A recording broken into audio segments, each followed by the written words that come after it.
Leitura devocional do livro de Salmos, no capítulo 12. A versão Nova Almeida atualizada traduz da seguinte maneira: Salva-nos, Senhor, porque já não há quem seja piedoso. Desaparecem os fiéis entre os filhos dos homens. Falam com falsidade uns aos outros, falam com lábios bajuladores e coração fingido. Que o Senhor corte todos os lábios bajuladores e a língua de quem fala soberbamente. Pois dizem, com a nossa língua prevaleceremos, os lábios são nossos. Quem é, Senhor, sobre nós? Por causa da opressão dos pobres e do gemido dos necessitados, eu me levantarei agora, diz o Senhor, e porei a salvo aquele que anseia por isso.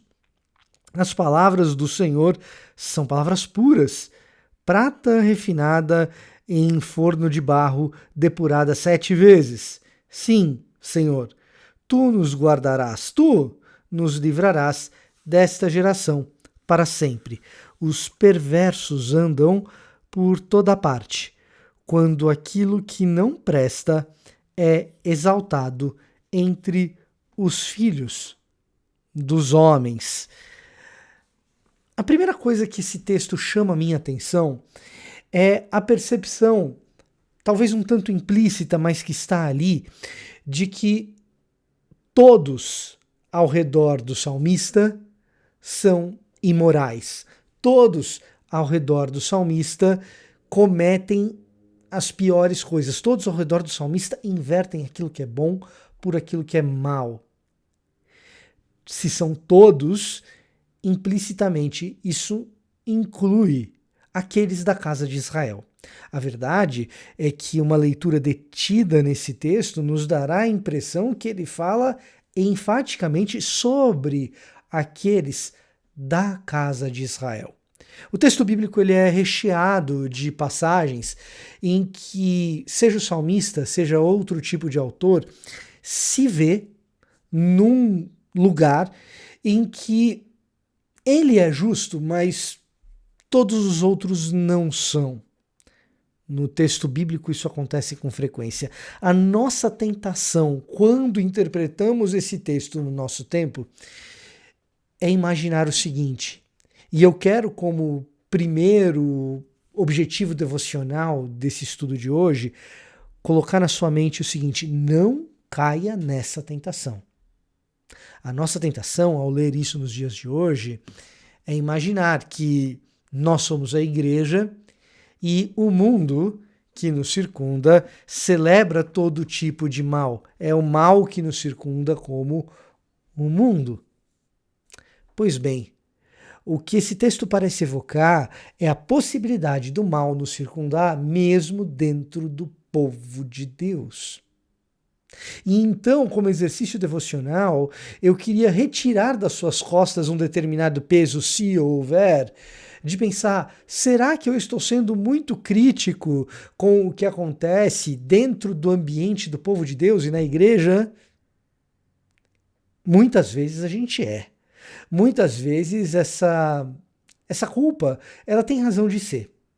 Mas o fato é que, muitas vezes, e como nós temos visto vez após outra no contexto evangélico brasileiro, no contexto cristão brasileiro, essa percepção de que aquilo que nos circunda é mal, de que dentro do contexto cristão, de que entre filhos de Deus existe uma inversão de valores, essa percepção ela tem razão de ser. Ela não nasce num vácuo. Existem exemplos e mais exemplos de momentos em que nós enxergamos dentro do povo de Deus falcatruas, dentro do povo de Deus, imoralidade sexual, dentro do povo de Deus, mentiras, dentro do povo de Deus, a prostituição dos ideais, dentro do povo de Deus, o evangelho sendo corrompido. E então, a pergunta que fazemos é: o que devemos pensar? O que devemos dizer? Como devemos agir?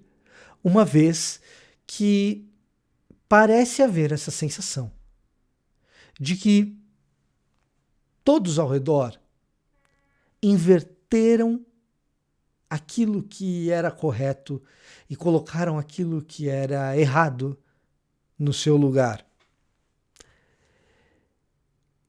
A primeira coisa a ser percebida aqui é que o salmista ele fala na primeira pessoa do plural. Salva-nos, Senhor. Ou seja, embora o que nos circunda seja mal, eu não estou sozinho. Eu não digo, vem me salvar, Senhor. Em primeiro lugar, o clamor do salmista, ele é na primeira do plural. Ele é um clamor comunitário. Existe gente além de você tentando pregar o evangelho verdadeiro. Existe gente além de você que percebe que existem falsos mestres por aí e que eles são muitas vezes muito grandes e famosos. Existe gente além de você tentando viver uma vida cristã como deve ser vivida, com as suas falhas, com os seus tropeços, mas com seriedade e temor diante do Senhor. Esse tipo de oração é para ser feito na primeira do plural. Segunda coisa, diz o seguinte: salva-nos, Senhor. É ao Pai que recorremos, não às nossas próprias forças, não à nossa capacidade de resolver essas situações sistêmicas, situações estruturais, que estão muito além da nossa capacidade de resolvê-las. A sensação de impotência que temos diante de uma igreja que se desvia dos caminhos do Senhor, ela é, na verdade, salutar, porque ela nos coloca na posição onde deveríamos estar, porque não temos condição de resolver essas situações. Onde deveríamos estar? Aos pés do Senhor, clamando. Antes da voz de ira, antes de tentar resolver as coisas com as nossas próprias mãos, antes de nos tornarmos maledicentes, não. Antes de qualquer uma dessas coisas, de joelhos aos pés do Senhor, na primeira pessoa do plural, reconhecemos comunitariamente que Ele é quem pode nos salvar dessa situação. Terceira coisa, o salmista não se privou de escrever aquilo que ele orou. Em outras palavras, fazer públicas as denúncias é espiritual. Quando a gente percebe que tem algo de errado, falar que tem algo errado é espiritual. Não é pecado. Não é ausência de honra ou de lealdade.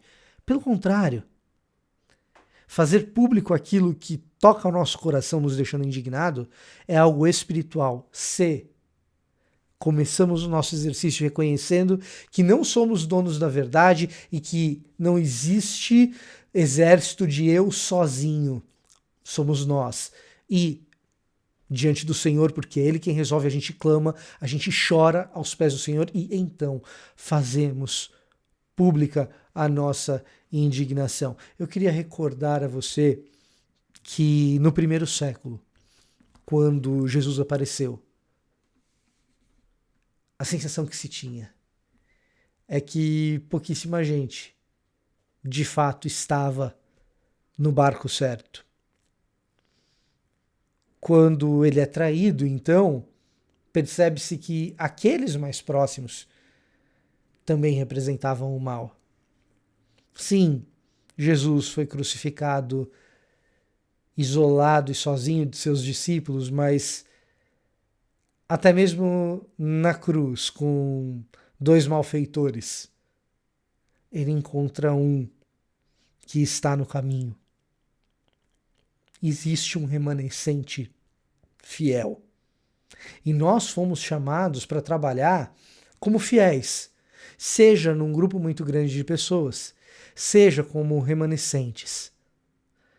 Sempre lembrando, na primeira do plural, na força do Senhor e com santidade, fazendo pública a nossa indignação.